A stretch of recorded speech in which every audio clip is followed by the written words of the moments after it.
Hey there, Ken Walker here, and today I want to share something eye opening with you.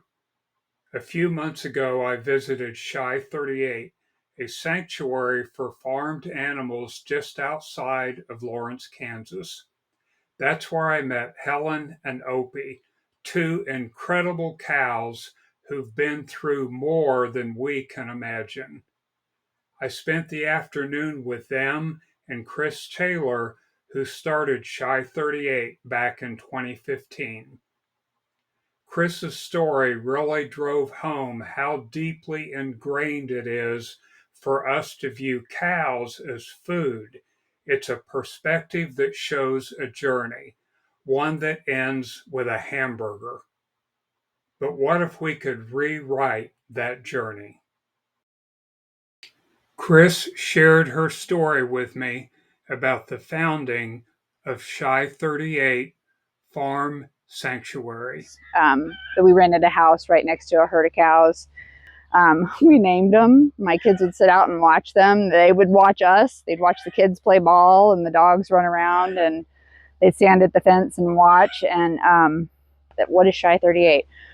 Well, I named it that because we are based on the idea that the farm animals are unique. They have individual personalities. They have a will to live.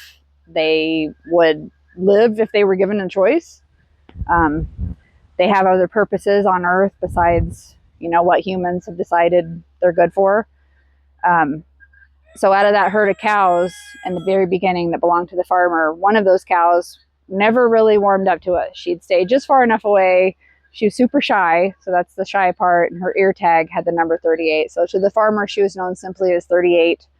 We knew her as that shy cow in the back that was curious, but wouldn't come up to the fence, wouldn't let us touch her, wouldn't take an apple, but that just makes her who she is. Some of them are very outgoing. Some of them would stand at the fence and scream until we got the apple from the tree. One, Lola, even came at 7 o'clock every morning and would moo toward the window, waiting for somebody to exit the house. And they're all individuals, so that's why I went with that. Other than just like Kansas Farm Sanctuary, no, there's a really strong meaning behind it. And people come here, they realize that because they see it in these cows. It was a cow-calf operation, so we'd see, they were all mothers. They'd have babies every year, and then they would get their babies taken away. We noticed that they had personalities. They had likes and dislikes. They made friends. They'd grieve when their babies were taken from them. Cows would have babies every year. Some as many as like 4 or 5, and they'd return year after year. Some didn't return, so I assume if they stopped having babies, they were sold. The ones that we knew are probably all gone now. None of them are probably alive. 20 to 30 cows there, and there'd always be a bull. Of course, we'd make friends with him too. He was just a big dopey baby, but the female cows were the ones that we named, and so we'd know immediately when he'd come in the spring, and we'd watch him get off. And I remember just hoping, please let Lady. One year she didn't, and it was because apparently the farmer's wife had a favorite too, and that was her. So she wasn't killed for meat. But was her life good? Because even though the cows aren't people, they visibly change with grief when they're running and pacing in the field and crying and calling out day and night for a week. It was very sad. So she went through that many times until she died. 38, we weren't close to her. She's the namesake. We didn't try to push ourselves. We just let them do what they did. And she was shy, and I don't know, but I'm quite sure she's not living. That's the whole point.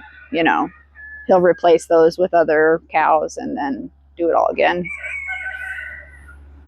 So I'm here to tell their story.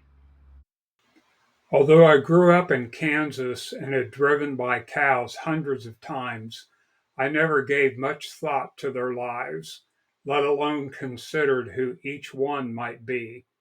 But through Chris and the other sanctuaries I visited, I learned something profound. Cows have distinct personalities. They are individuals just like you and me.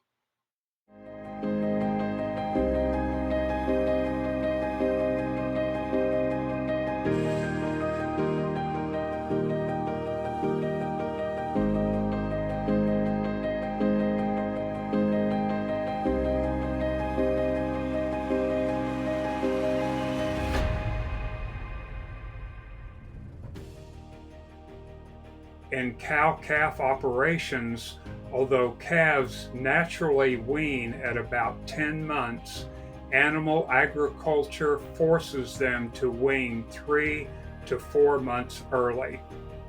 Unnatural methods are used to stop calves from nursing. And then comes the most heartbreaking step: the babies are taken from their mothers. They will never see each other again. The babies are then sold for fattening and slaughter.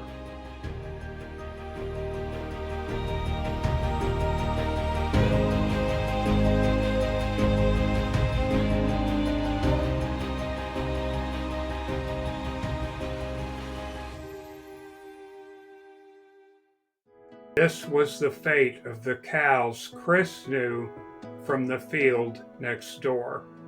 As she said, the cycle would repeat usually for 4 to 5 years until the mothers themselves are sold to slaughter.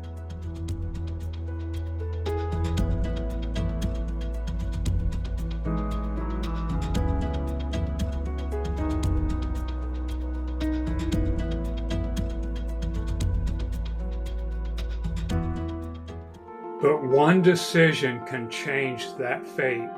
Your decision. Now that you've seen the hidden story, you know what is on your plate, or rather, who is on your plate. The choice is yours. Choose compassion.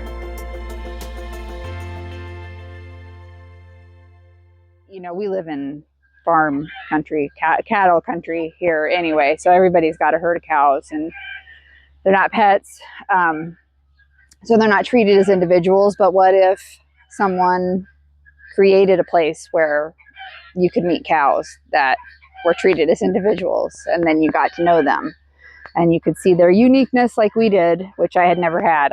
We grew up in the city when I was young, and we didn't have cows next door. So I started doing research. No, there weren't any farm rescues out here, of course. So I thought that is something that would be beneficial to the air. And, most people didn't think so, but for the cows it was.